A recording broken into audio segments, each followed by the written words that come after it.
Before we start the story, leave a comment below telling us where you're watching from. Enjoy the story, everyone. Clara Cole was having one of the worst mornings of her life. She rushed through the sleek hallways of Smith Enterprises, trying to find the meeting room where she was supposed to be in 5 minutes. It was her first day as an interpreter, and of course she was already late. "Great, Clara, you're going to get fired before even signing the contract. Congratulations on the record," she muttered to herself, clutching her bag and tablet tightly. But then, an even more urgent problem appeared. Her stomach twisted, a chill ran down her spine, and a terrifying thought hit her. "I need to go to the bathroom now."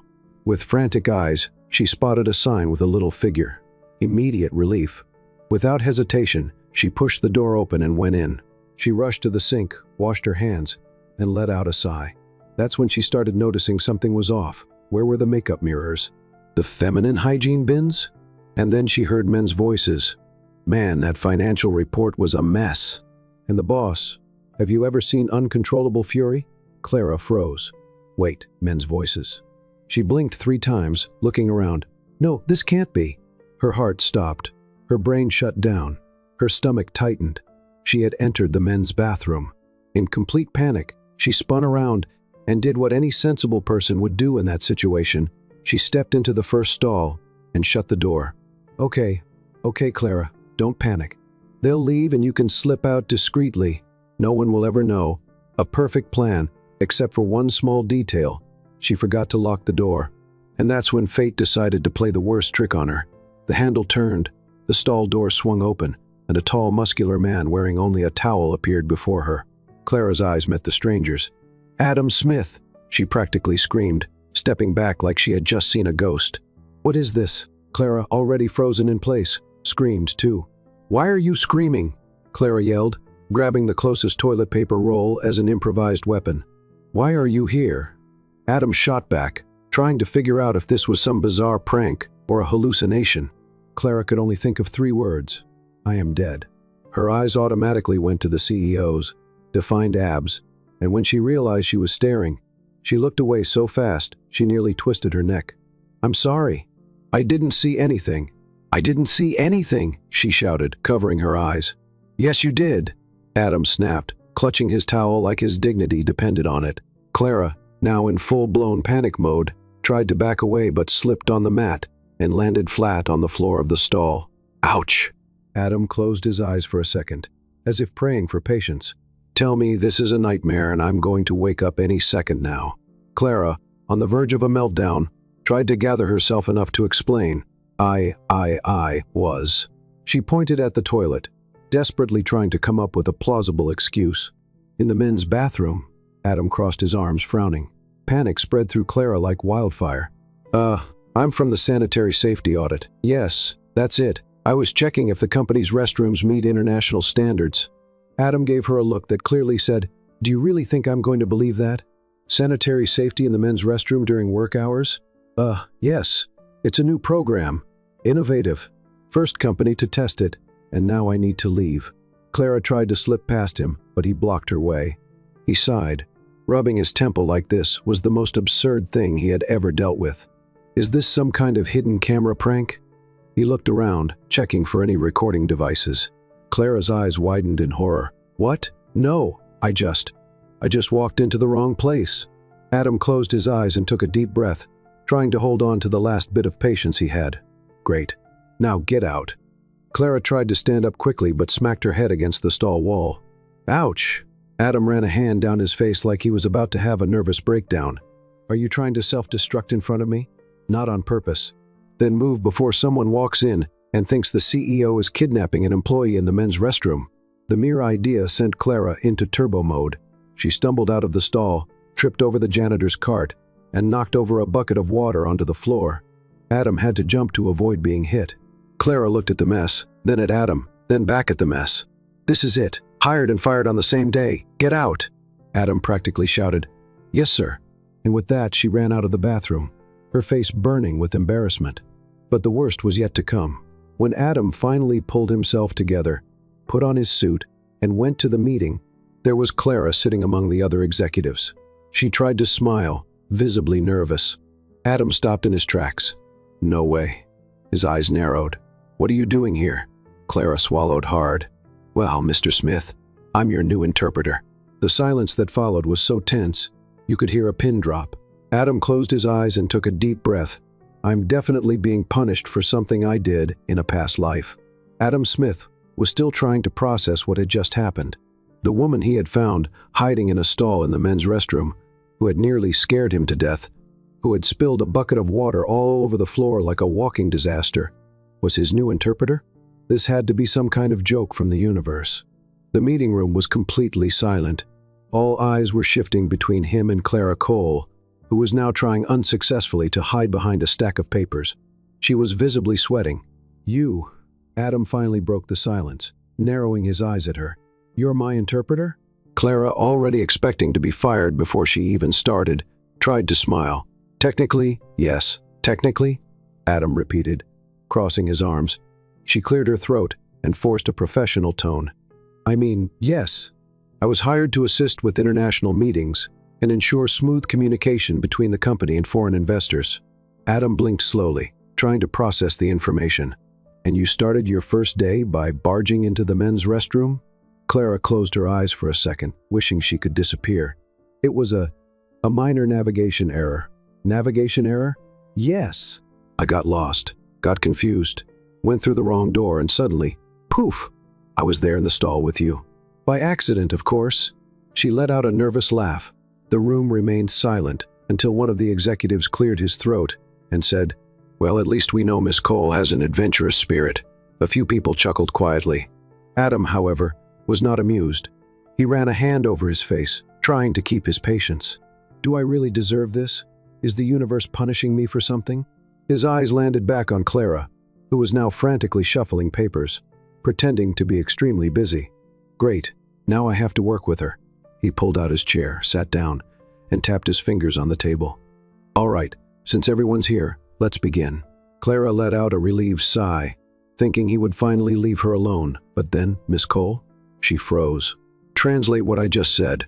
Now." Clara blinked. "Huh?" Adam tilted his head. "I said I want you to translate. Now." She swallowed hard. Oh, so he was going to test her. "Okay, Clara, deep breath. You studied for this, you can do it." Taking a second to collect herself, she looked at the foreign investors and fluently translated Adam's words. Everyone nodded in approval, but Adam didn't look convinced. He made sure to keep testing her relentlessly. "And this. Translate this now. This one, and this." With each phrase he threw at her, Clara responded with confidence, translating without hesitation. The executives were impressed.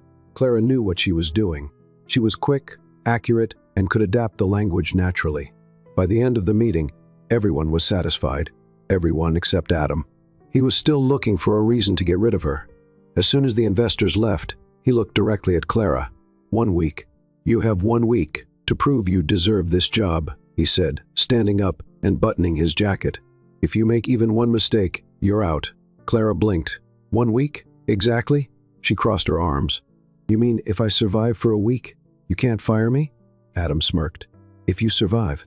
Clara narrowed her eyes. "So it's a challenge then?" "Call it whatever you want," Adam shrugged. "But don't get too attached to the job." He shot her one last intimidating look and walked out of the room.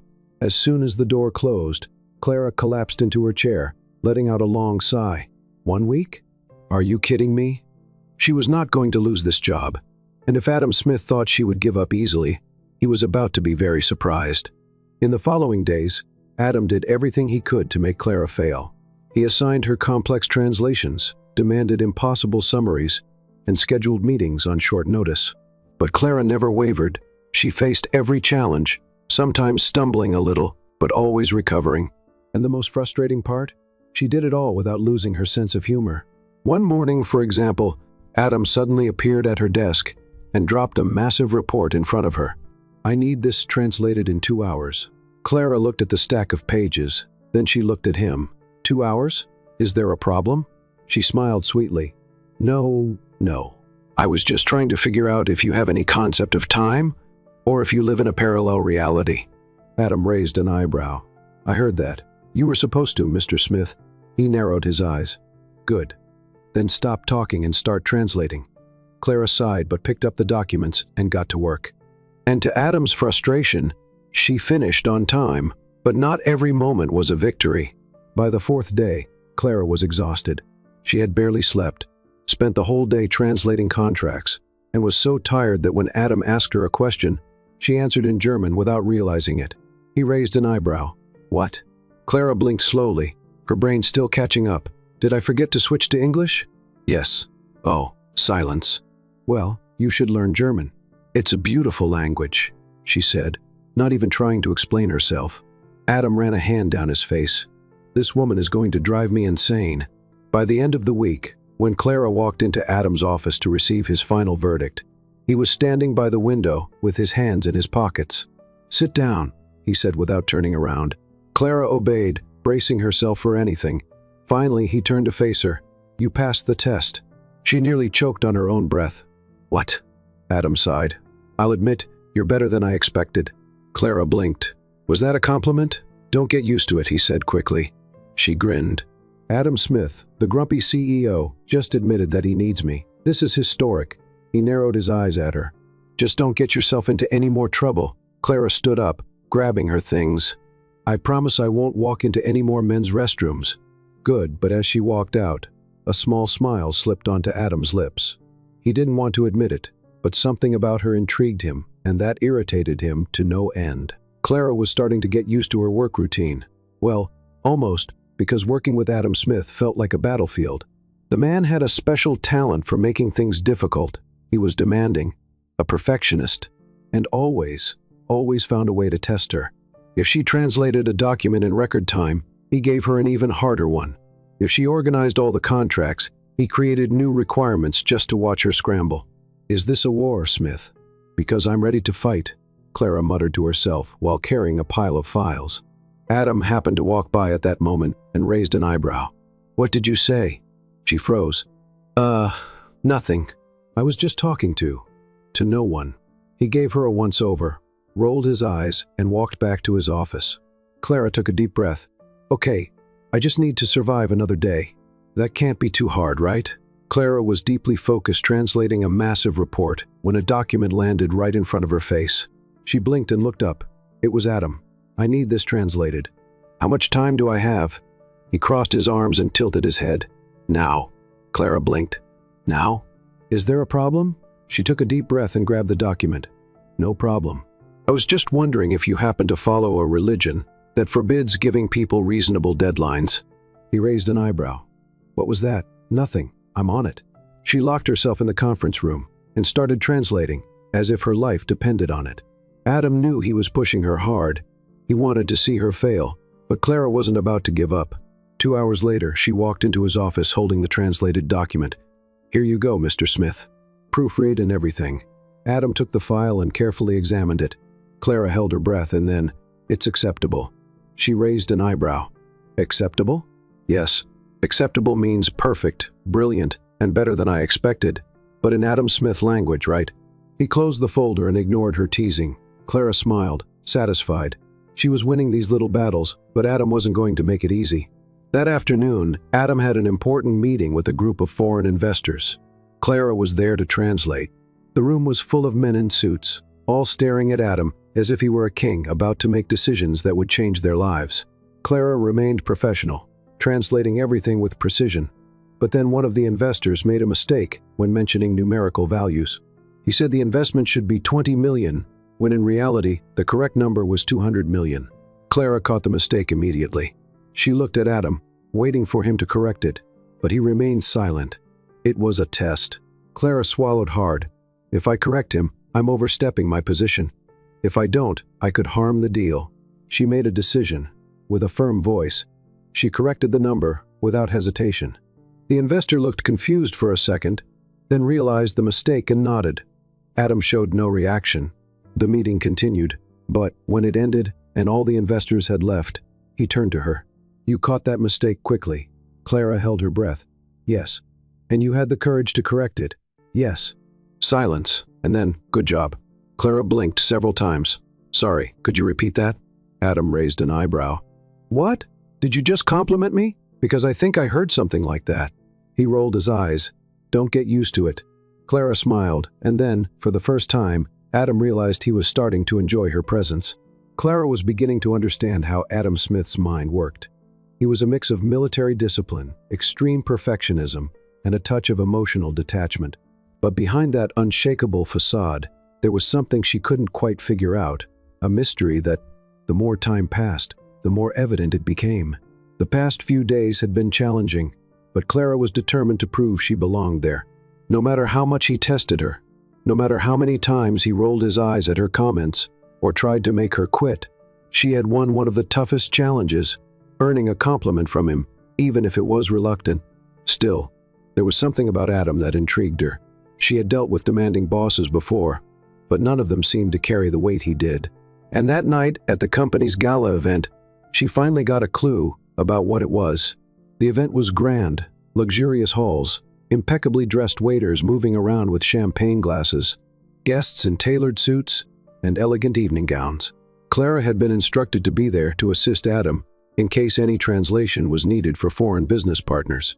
He arrived late, which was unusual. As soon as he walked in, Clara noticed something was off. He looked pale, more serious than usual, if that was even possible. His eyes scanned the room, as if searching for something or someone. Then, when a waiter passed by, Adam suddenly stopped. Clara saw the waiter offer him a glass of champagne, but he declined with a sharp gesture and stepped away as if he had touched fire. "Adam?" she called, taking a few steps toward him. He didn't respond. He just walked straight to the balcony, where the night air blew gently. Clara hesitated for a moment, but her instinct told her to follow him. When she approached, she found him standing with his back to the party, hands gripping the balcony railing. His jaw was tight, his breathing slightly uneven. "Are you okay?" "It's none of your business," he replied without looking at her. Clara crossed her arms and leaned against the railing beside him. "You don't look okay." He let out a heavy sigh but still didn't look at her. "I just need a minute. What happened?" Silence. Clara realized she had touched a sensitive spot. And then, as if making an internal decision, Adam finally spoke. "I hate champagne." Clara frowned, surprised by the response. "You hate champagne?" "Yes." "Any particular reason?" He turned his head to her, and for a moment, Clara saw something she had never seen before: vulnerability. "Yes," he said simply, but he didn't explain further. Clara could have let it go. She could have pretended this conversation never happened and gone back to the party, but for some reason, she felt this was important. "Do you want to talk about it?" He gave a humorless laugh. "Do I look like someone who talks about feelings?" "Honestly, no. But I think it's time someone tried." He looked at her surprised. For a second, Clara thought he might laugh or dismiss her with a sarcastic comment. But then he turned away and fell silent. She watched as his hand clenched around the railing, his knuckles turning white. "A long time ago," he began in a low voice, "I used to like champagne." Clara waited until one day I realized it was always there during the most unfortunate moments of my life. A chill ran down her spine. The day I lost someone I loved, there was a glass of champagne in my hand. The day my life turned upside down, I was at an event like this, with waiters offering champagne to everyone. Clara didn't know what to say. He never talked about his personal life. It was as if his past, before becoming one of the most powerful men in the country, had been completely erased. "You lost someone important," she said softly. He slowly turned his head and looked at her. His gaze no longer held its usual arrogance or coldness. It was sad, distant. "Yes." Clara felt her heart tighten. Adam looked away and let out a sigh. "But it doesn't matter. The past is the past." Clara remained silent for a moment. "It does matter," she finally said. He frowned. "What? What happened to you, Adam?" "It matters." She saw him close his eyes for a second, as if trying to shut the conversation down. "I don't talk about it." I noticed. He let out a bitter laugh. Clara looked at him and smiled gently. "But if you ever want to, I know how to listen." She didn't know why she said that. Maybe because she felt no one had ever said it to him before. For a moment, Adam just watched her. His eyes studied her face, her expression, her sincerity. He wasn't used to this, to someone caring, to someone who wanted nothing from him except him. Finally, he looked away inside. "Let's go back to the party." Clara nodded. He started walking, but before stepping back into the ballroom, he stopped and glanced at her over his shoulder. "Thank you." It was almost inaudible, but Clara heard it, and for the first time, she knew she had broken through a wall no one else had. And maybe, just maybe, That was a problem. Clara tried to ignore the strange feeling lingering after that conversation with Adam on the balcony. She didn't want to admit it, but something about him intrigued her more than it should. He was rude, controlling, and sometimes unbearable, but at the same time, there were moments when his cold facade cracked, revealing a man who seemed to carry a burden too heavy to bear alone. In the days that followed, Adam seemed even more reserved than usual. He avoided looking her in the eyes during meetings and kept their interactions as strictly professional as possible. Clara realized he was trying to build a wall between them, as if pretending that moment of vulnerability had never happened. But the wall didn't last long. A business trip was scheduled, and as Adam's personal interpreter, Clara had to go with him.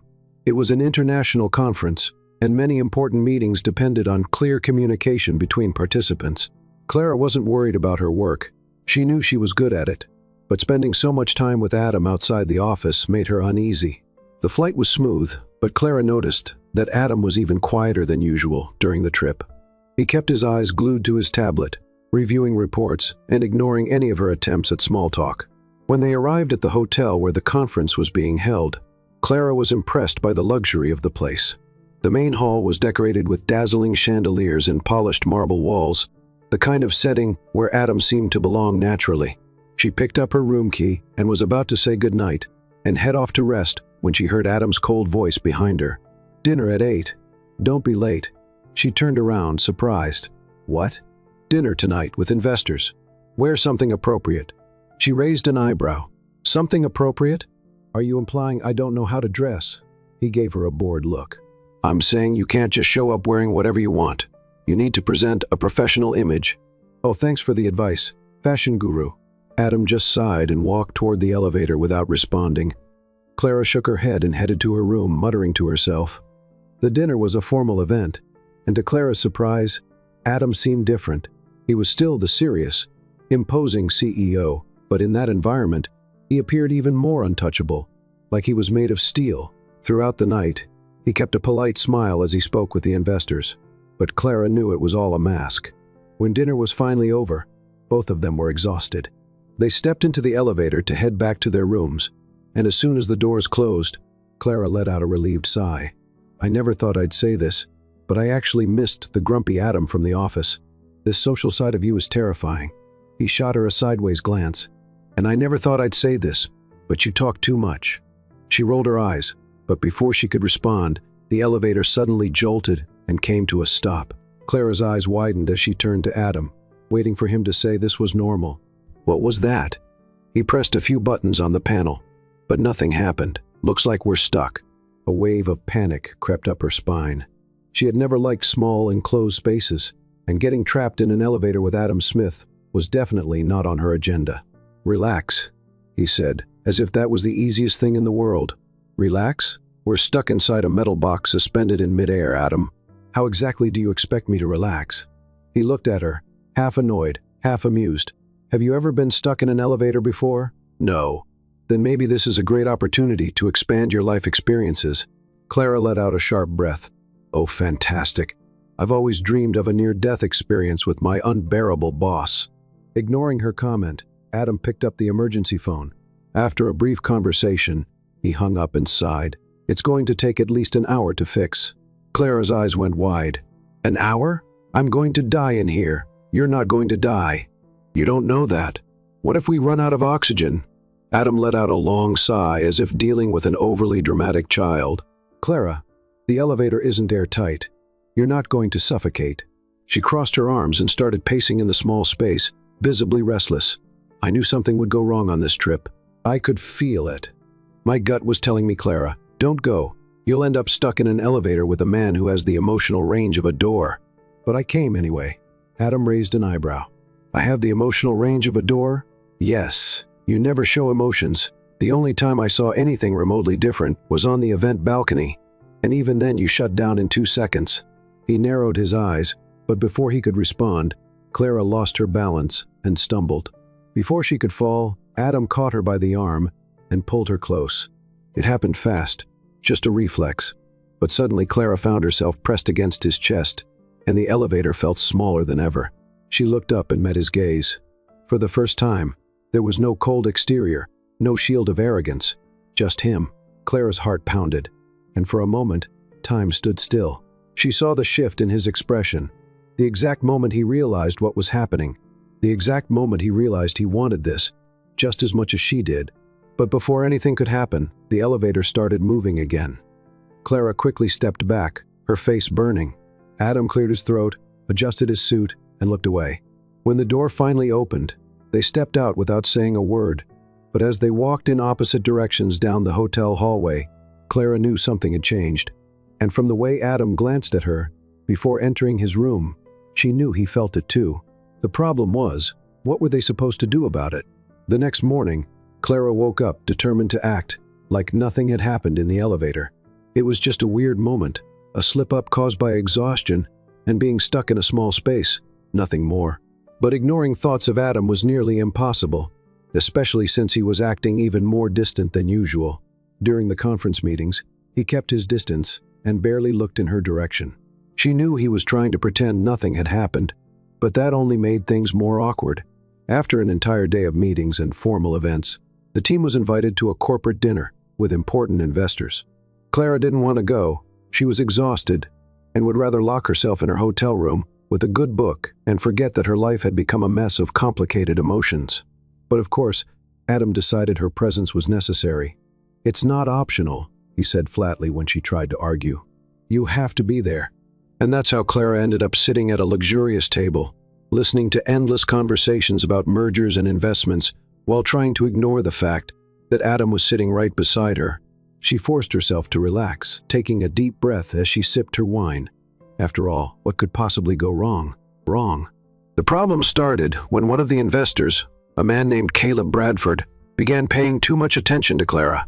At first, it was just friendly conversation, but as the night went on, he started getting closer than necessary, his voice becoming more suggestive.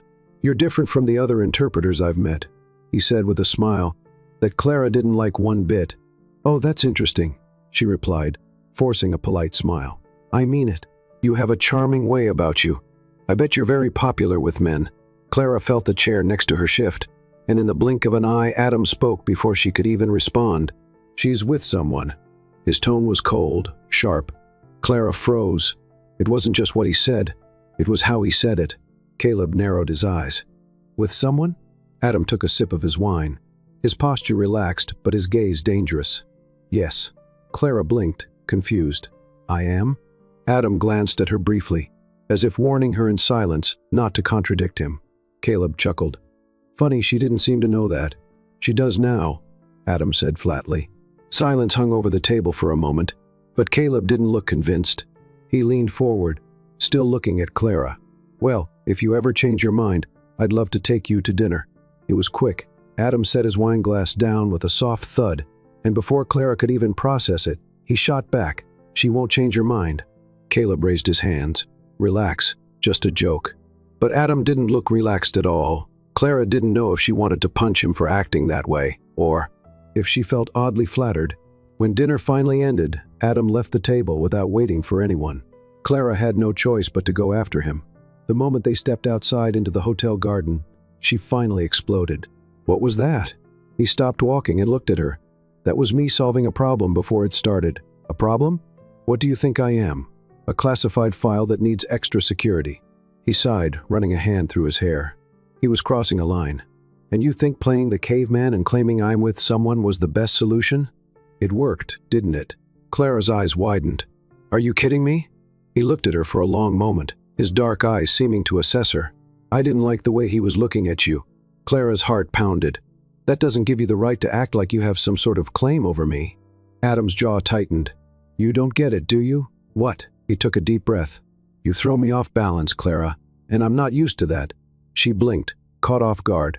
"IWHAT?" Before she could process what he had just said, he cupped her face and kissed her. It was quick, intense, but full of something Clara couldn't quite name. When he pulled away, her eyes were still wide. I don't." Adam took a deep breath, as if he had just made a mistake. "Forget it." She touched her lips, stunned. "What do you mean, forget it?" He closed his eyes for a second before opening them again. "I shouldn't have done that." Clara crossed her arms. "But you did." Silence stretched between them. Then, without warning, he simply turned and walked away. Clara stood there in the middle of the garden, feeling like her life had just gotten a whole lot more complicated. She should have been furious. She should have demanded answers. But instead, all she could think about was the fact that she wanted him to kiss her again. And that was a big problem. Clara spent the night tossing and turning, unable to get that kiss out of her head. Her mind replayed the moment like a movie stuck on repeat, and every time she remembered the warmth of Adam's lips against hers, she felt a mix of frustration and something she wasn't ready to admit. The problem wasn't the kiss itself. The problem was what came after. He had told her to forget it, like it was nothing, like that moment hadn't meant anything to him. And maybe it really hadn't. Clara rolled her eyes and forced herself to get up. She wasn't the kind of woman who dwelled on things. Adam Smith might be a powerful CEO, but he didn't own her thoughts. Determined to act normal, she got ready for another day of meetings and decided that if Adam wanted to pretend nothing had happened, she would pretend even better. When she arrived at the office, she went straight to the conference room where Adam was reviewing some documents. He seemed completely absorbed in his work, eyes fixed on the laptop screen, fingers gliding over the touchpad as he read reports. Clara cleared her throat, waiting for him to look up, but he didn't even blink. "Good morning," she said, trying to sound casual. "Nothing. Not even a glance." "Oh, so now you've decided to act like I'm invisible?" She crossed her arms, narrowing her eyes. He finally lifted his head, looking at her with the same impassive expression as always. "I'm not ignoring you," he said flatly. "I'm just busy." Clara let out a disbelieving laugh. "Busy? After last night, all you have to say to me is that you're busy? What do you want me to say?" She felt her face heat up. "Maybe start with sorry for kissing you, and then pretending it never happened." Adam sighed and closed his laptop. "Look, Clara, that was a mistake." Her stomach dropped. "A mistake? I got carried away. It shouldn't have happened." Clara let out a humorless laugh. "Wow. And here I thought you didn't have it in you to be a jerk." He looked at her seriously. "I'm not trying to be a jerk. I'm being honest." "Oh, right. The ruthless CEO, always so honest." She leaned forward over the table. "You know what's funny, Adam? You kissed me. You felt something. But instead of dealing with it like an adult, you're running away like a coward." His eyes flickered with something unreadable, but he said nothing. Clara crossed her arms. "You can act indifferent all you want, but I know that meant something to you." He pressed his lips into a thin line, then stood up and adjusted his suit. "If you're done with your speech, we have a meeting to get to." Clara stared at him, speechless. "You're really going to do this? Pretend nothing happened and just move on?" Adam picked up the papers on the table, calmly organizing them. "Yes," she huffed, spinning on her heel and walking out of the room without looking back. The rest of the day was a silent battle between them. Every time they crossed paths in the hallway, Adam avoided looking at her, as if she were just another employee, but Clara knew it was just an act. He was fighting something, and if he thought he could ignore it forever, he was very wrong. That evening, Clara decided she needed to clear her head, so she accepted an invitation from Olivia, a coworker, to have dinner at a trendy restaurant. "You've been acting strange lately," Olivia commented, sipping her wine. Clara twirled her glass between her fingers. "Oh, it's nothing, just work problems." "Problems named Adam Smith?" Clara nearly choked. "What?" Olivia laughed. "Clara, the whole company can see there's something going on between you two.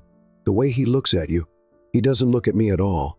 And that's exactly why it's obvious. He never looks at anyone, but he used to look at you. Now he's trying to cover it up." Clara shook her head. "This is ridiculous. There's nothing going on between us." Olivia raised an eyebrow. "If you say so." Before Clara could respond, she heard someone say her name. She turned, and her heart nearly jumped out of her chest. Adam was standing there, dressed in his usual sharp suit, expression serious, just like always. "Can we talk?" he asked, completely ignoring Olivia. Clara blinked. "Now? Now?" Olivia raised her hands. "I'll get another glass of wine." "Have fun." Clara sighed and got up, following Adam to a more private area of the restaurant. "What do you want?" she asked, crossing her arms. Adam hesitated for a second, as if gathering the courage to speak. "You were right." Clara blinked. "What?" He took a deep breath. "About the kiss. About how I feel." Her heart started pounding. "You feel?" He nodded. "But I don't know how to deal with it." Clara searched his eyes, looking for any trace of doubt, then stopped running away. He was silent for a moment. Then suddenly, he pulled her close and kissed her again. But this time there was no hesitation.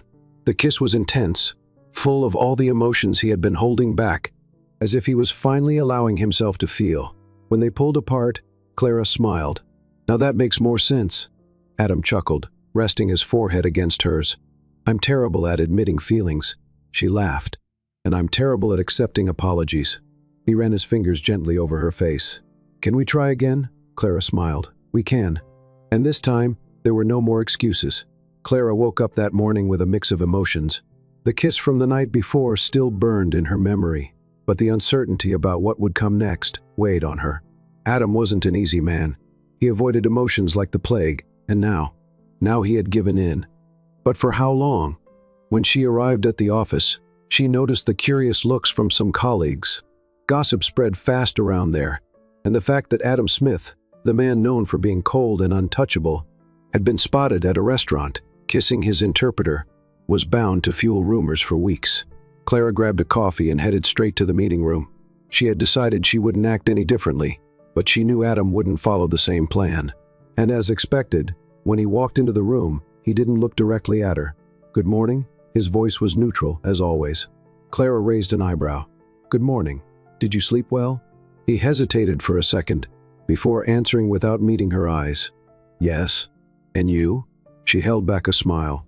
He was trying to act normal, but he couldn't hide the slight flush on his ears. "Great." The meeting started, and, as expected, Adam maintained his professional and distant demeanor, but Clara knew how to read the subtle nuances in his expression. When one of the investors in the meeting, an older and arrogant man named David Shaw, gave her a suggestive smile, Adam's jaw tightened. "Miss Cole," David said, leaning slightly across the table, "would it be possible for me to ask for your help with an event I'm organizing for foreign investors?" Clara glanced at Adam, who remained rigid. "What kind of help exactly?" "I need an interpreter, but also someone who knows how to handle demanding guests. And you seem to have a special talent for keeping people entertained." Clara caught the implication in his words, and before she could respond, Adam stepped in. "Miss Cole has commitments with the company. She's not available for extra work." His tone was sharp. David raised an eyebrow, surprised. "Is that so?" David smirked, a teasing glint in his eyes. "I thought she could decide that for herself." Adam held his gaze, and the silence in the room grew tense. Clara decided to step in before things escalated. "Mr. Shaw, I appreciate the offer, but I'm currently focused on internal company projects. I hope you find someone suitable for the event." David studied her for a moment before giving a slight nod. "Understood. A shame." As soon as the meeting ended, Adam left the room without a word. Clara knew he was upset, but why? Did he want her to stay away from David, or did he just hate losing control of the situation? Determined to get some answers, she went to his office. Adam was behind his desk working on his computer, but when he saw her walk in, he leaned back in his chair and crossed his arms. "What is it? You tell me," she said, closing the door behind her. "What was your problem in the meeting?" He sighed. "I don't like Shaw. He has a history with the women in this company." Clara raised an eyebrow. "So you were protecting me?" He looked away. "Yes." She bit her lip to keep from smiling. "And what exactly do you feel for me, Adam?" He closed his eyes for a moment, as if gathering courage. Before he could continue, there was a knock at the door. "Come in," Adam said, and Clara sighed, annoyed by the interruption. His assistant Olivia walked in holding an envelope. "Mr. Smith, this was delivered with your name on it. Apparently, it's an invitation to a charity event in honor of." She trailed off as she read the name, Sophie Carter. A heavy silence filled the room. Clara didn't know who Sophie was, but when she looked at Adam, she saw the color drain from his face. He took the envelope from Olivia's hands and simply nodded. "Thank you." Olivia hesitated before leaving. As soon as the door closed, Clara slowly stepped closer. "Who is Sophie?" Adam gripped the envelope tightly, his knuckles turning white. "My fiancée." Clara blinked in surprise. "Your fiancé?" He let out a long breath before finally meeting her eyes. "My ex-fiancé." Clara felt a tightness in her chest. What happened? Adam stood and walked over to the window. She died. The confession made Clara's heart sink. "Oh my God, Adam." He raised a hand, cutting her off. "You don't have to say anything. Just give me some time." Clara stayed silent, watching him for a moment before nodding. okay?" She left the office, but her heart stayed with him. In the days that followed, Adam became even more withdrawn. He avoided long conversations, kept himself busy with meetings, and whenever Clara tried to get close, he found an excuse to leave. But she wasn't the kind of person to give up easily. One night, noticing that the light in his office was still on, she decided to try again. "I know you want to be alone," she said, stepping inside without knocking. Adam looked up, tired. "Clara, just listen." She closed the door and walked toward him. "I can't imagine what you've been through, but avoiding me won't change what you feel." Adam closed his eyes for a moment before speaking. "Sophie was the only woman I ever loved." Clara felt a sting in her chest, but she stood her ground. "And does that mean you'll never love again?" He hesitated. I don't know." Clara sighed and took his hands in hers. "You need to let yourself feel again, Adam." He studied her for a long moment before finally admitting, "I'm scared, Clara." She smiled, squeezing his hands. "So am I." Clara woke up that morning, feeling restless. She and Adam had finally broken through the invisible wall between them. But now came the hardest part. Was he willing to move forward, or would he still let the past control his future? As she drank her coffee, her mind kept replaying the night before, the way Adam held her hands, the fear in his eyes when he confessed his doubts. He was broken, and she wanted to help him rebuild, but would he let her? When she arrived at the office, Clara noticed Adam's distant behavior. It was cold again, and that wasn't a good sign. "Good morning," she said, testing the waters. "Good morning," he replied, emotionless. She frowned. "Can we talk later?" Adam didn't look at her. "I'm busy today." Clara took a deep breath, trying to stay patient. "I understand." She walked away, but frustration bubbled inside her. He was pulling back, and it was driving her crazy. During the meeting, Adam stayed focused on work. When Clara tried to engage, he was brief, almost indifferent. The cold CEO was back. The day passed, and when night fell, Clara decided she needed answers. She waited until everyone had left the building and went to his office. "You're avoiding me," she said, closing the door behind her. Adam sighed, running a hand through his hair.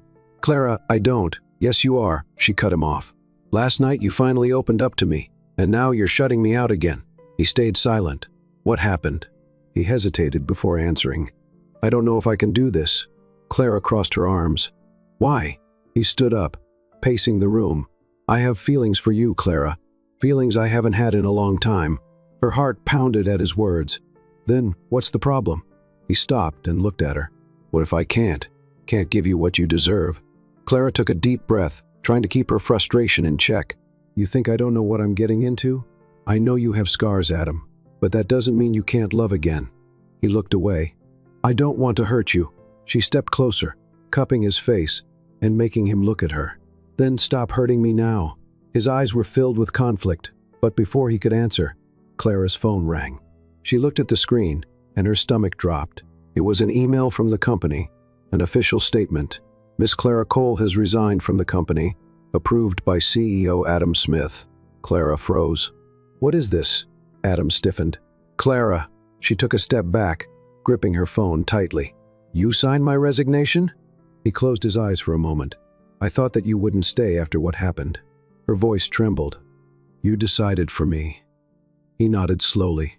A deep pain filled Clara's chest. "You're always running away, and now instead of giving me the chance to choose, you made the decision for me." She tightened her grip on the phone, her eyes burning. "You know what hurts the most? I would have chosen you." She turned to leave, but he grabbed her arm. "Clara, please." She looked at him, eyes full of pain. "It's over, Adam." And with that, she walked out, leaving him alone. Clara didn't return to the company the next day, or the day after that. She had already decided she was done chasing someone who kept pushing her away. Now sitting at the airport, holding her ticket to another city, she felt a mix of relief and sadness. Suddenly, a commotion started around her, people whispering, pointing. She looked up, and her heart stopped. Adam Smith was there, in the middle of the airport, and he looked like a desperate man. He ran toward her, ignoring the curious glances around him. "Clara." She closed her eyes for a second before facing him. "What are you doing here?" He took a deep breath, trying to catch his breath. "I was an idiot." She crossed her arms. "I agree." He let out a nervous laugh. "You always challenge me, don't you? And you always run away." He was silent for a moment before finally saying, "I don't want to run anymore." Clara's heart pounded. And what changed? He looked straight into her eyes. I realized I can't live without you. She swallowed hard. Adam, I love you, Clara. Her eyes filled with tears. And what if I don't believe you? He reached into his pocket and got down on one knee in the middle of the airport. Clara was stunned. What are you doing? Asking you for a chance. She felt the tears fall. This isn't fair. He smiled for the first time. I'm betting everything. She looked at him for a long moment before finally sighing. I hate you for doing this in front of everyone. He smiled. But does that mean you'll stay? She bit her lip before nodding. Yes. Adam stood up and pulled her into a deep kiss, as the people around them applauded, and for the first time, he knew he wasn't going to run anymore. Clara never imagined her life would turn into a full-blown romantic movie scene. The coldest, most indifferent CEO in town was there, kneeling in the middle of the airport, declaring his love for her in front of dozens of strangers, all holding up their phones ready to record every second. And the worst part? She felt her heart melting like butter in the sun. Adam held her hand tightly, his intense eyes locked on hers as if he feared that if he let go, she would disappear into thin air. I know I'm an idiot, Clara, he said without blinking, and I know I've messed up more times than I can count. But if there's one thing I've learned in the past few days, it's that the only thing that truly matters is you and me. She bit her lip, trying to hold back the tears. Adam, He took her other hand, squeezing it gently. Let me prove I can be better, that I won't run away anymore. I just want a chance to make this right. Clara's heart raced. He was being sincere, no arrogance, no games, just a man trying to fix his mistakes. She took a deep breath. If you're lying, I'm not, he interrupted, certain. She looked at him for a long moment before finally nodding. Okay. Adam let out a relieved laugh, and without waiting another second, pulled her into a kiss. The crowd around them erupted in cheers and whistles. Some shouted things like, "Now that's real romance," and CEO of the Year. Clara laughed against his lips. You do realize we're going viral right now, don't you? He shrugged, smiling. As long as you stay with me, I don't care. That night, Adam never let her out of his sight. They went to his place, and for the first time, he opened his world to her. Clara looked around at the stark white walls of his immaculate apartment. Everything was meticulously organized, reflecting Adam's controlled personality. Your apartment looks like something out of an architecture magazine, she teased, glancing at the perfectly placed furniture. He chuckled. That's only because I never had anyone to mess it up. She raised an eyebrow. Are you saying I'm messy? I'm saying maybe a little chaos in my life wouldn't be so bad. Clara smiled, and before she could say anything, Adam pulled her by the waist, pressing her body against his. You know this doesn't end here, right? He murmured, his eyes burning with intensity. She looked at him, her heart pounding. And what exactly are you trying to say, CEO Smith? He cupped her face with both hands. I'm saying that, no matter what happens, I want you in my life. She felt warmth spread through her chest. So you're really ready for this?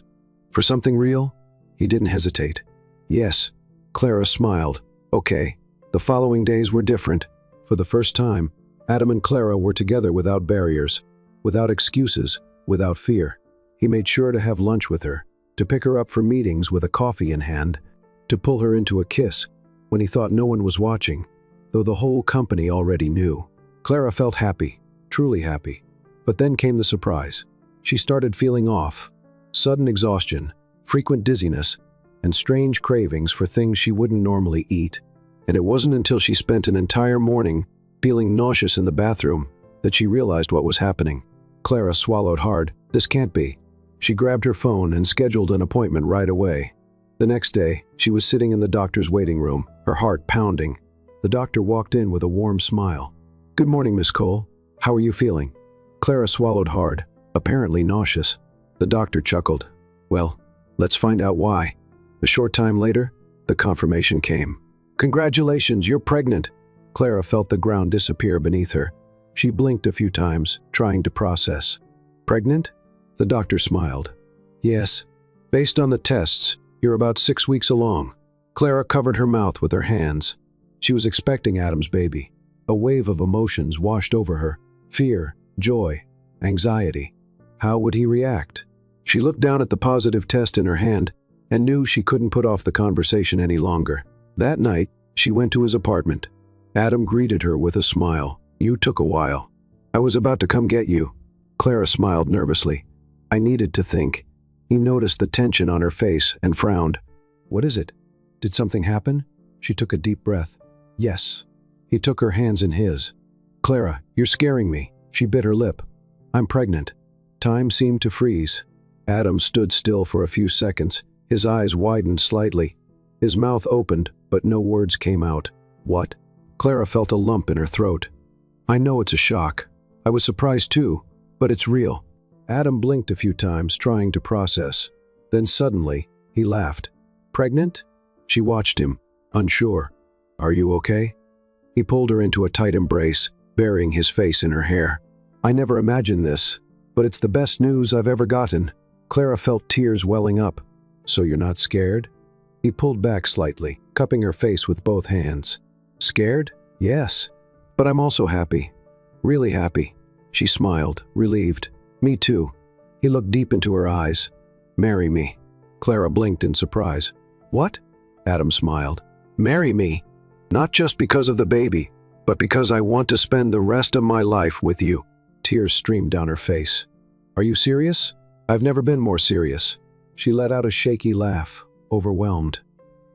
Adam. He held her hand firmly. I'll prove to you that I'm ready for this. She looked at him, her heart completely melting. Then prove it, he smiled. I will. Clara was never the type to be swayed by words. She had heard promises before, beautiful words spoken in the heat of the moment, filled with emotion, only to disappear like smoke the next day. And now here she was, looking at Adam who had just proposed to her. Her heart wanted to say yes. It wanted to jump for joy and throw itself into his arms without hesitation, but her mind was more stubborn. Adam, she murmured, feeling the weight of the decision. He held her hand firmly, his blue eyes piercing into hers. I know what you're going to say, he interrupted, his voice low and steady. You want to be sure. You need to see that I've really changed. She nodded, unable to hide the lump in her throat. I need to know this isn't just the heat of the moment. He held her gaze and smiled. Then I'll prove it. And that's exactly what he did. The next morning, Clara woke up to a message from him on her phone. I'll pick you up at 9. No questions.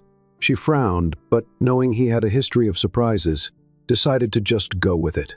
When she stepped outside, she found Adam leaning against a sleek black car, arms crossed, a playful smirk on his lips. You're being mysterious, she commented, getting in the car. I'm just being strategic. The car took them across town to a building Clara had never seen before.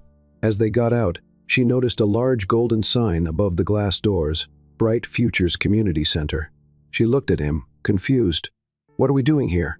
Adam opened the door for her. You'll see. Inside, the place was bustling. Kids ran through the halls. Volunteers organized donation boxes, and teachers guided small groups of students through their lessons. I used to come here when I was younger, Adam explained as they walked. After my mom died, my dad buried himself in work, and for a while, this was the only place where I felt like I belonged. Clara looked around, taking it all in. You never told me that. He gave a small, lopsided smile. I never told anyone. They walked into a room where a group of teenagers was intently focused on a chalkboard, filled with calculations. An elderly woman was guiding them, but she seemed to be struggling to explain the material. Adam. The woman smiled when she saw him. I thought you weren't coming this week. I had some unexpected things come up, he replied with a smile, then turned to Clara. This is Miss S. Hargrove. She was my teacher here when I was 12. Clara's eyes widened. You studied here? I told you I spent some time here. He smiled, before turning back to Miss S. Hargrove. Need some help? If you can convince these stubborn kids to like math, I'll take any help I can get. Adam sat down among the teenagers, picked up a marker, and started explaining the calculations as if they were the easiest thing in the world. Clara stood still watching, surprised.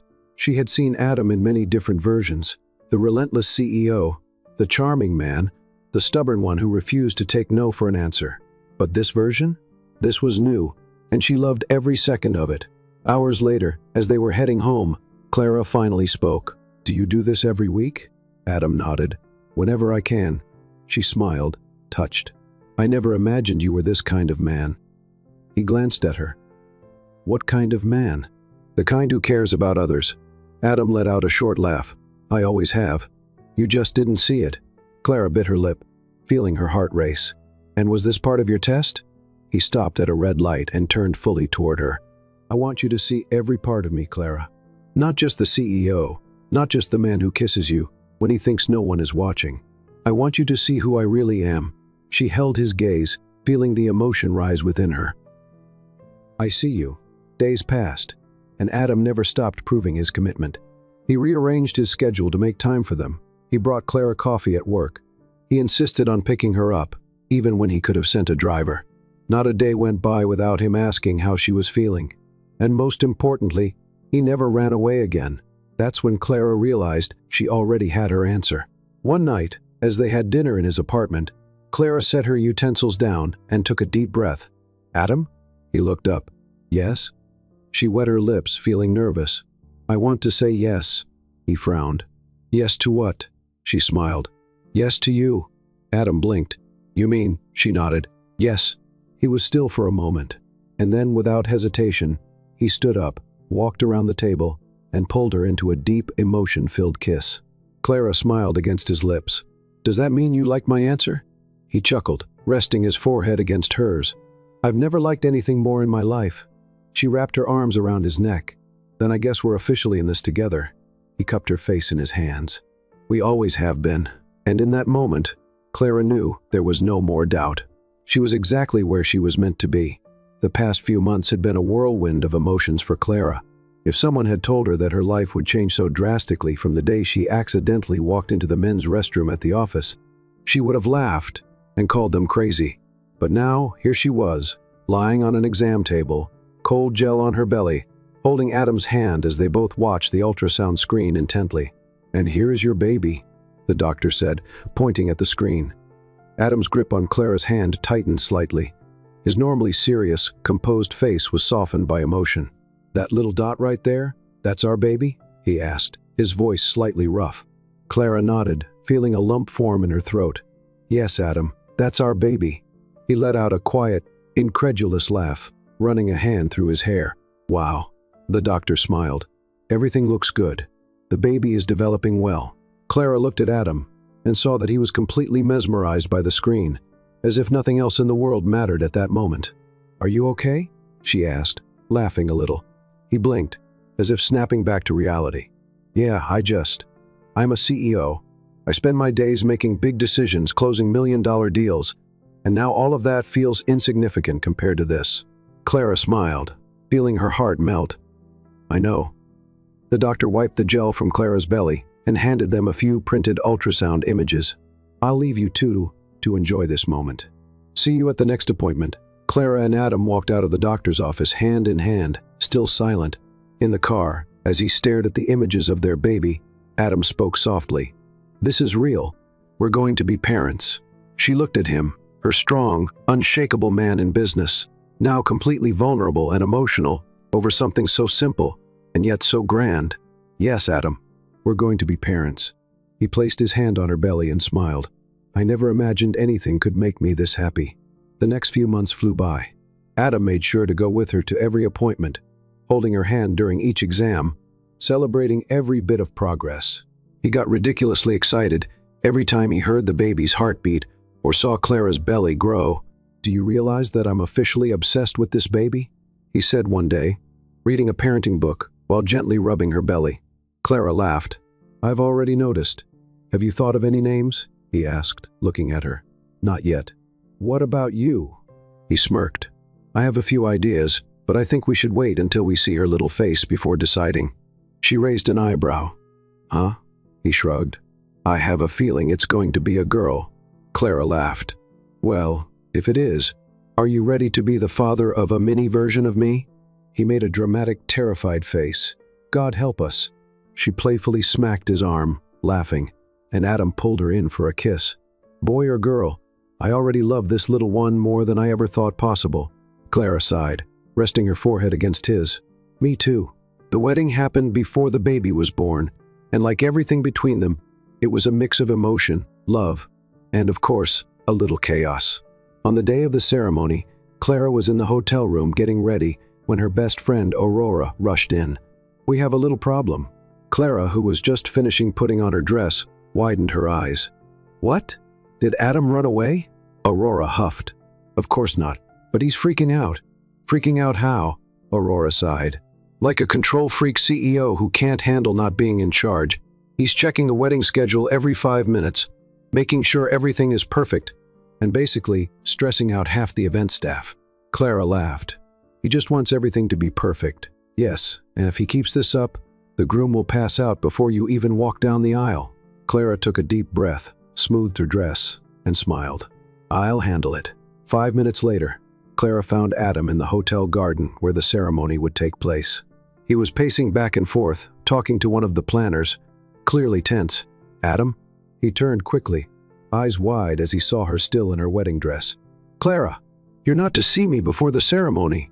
My love, if I didn't come out here, you'd have a nervous breakdown before even reaching the altar. He sighed, running his hands over his face. I just want everything to be perfect. Clara stepped closer, took his hand, and placed it on her belly. It already is. Adam took a deep breath, looking at her. I love you, and I love you. Now relax, or I'll have to drag you to the altar. He chuckled. I'd like to see that. The ceremony was beautiful. Clara walked down the aisle holding a bouquet of lilies, while Adam waited for her with a smile that could melt any heart. Their vows were emotional, and there wasn't a single person who didn't shed at least one tear. And when the officiant finally said, "You may kiss the bride," Adam didn't hesitate for a second before pulling her in for a deep, passionate kiss, making their guests laugh and applaud. A few months later, they were at the hospital. You can do this, my love. Adam held Clara's hand as she took a deep breath, bracing for another contraction.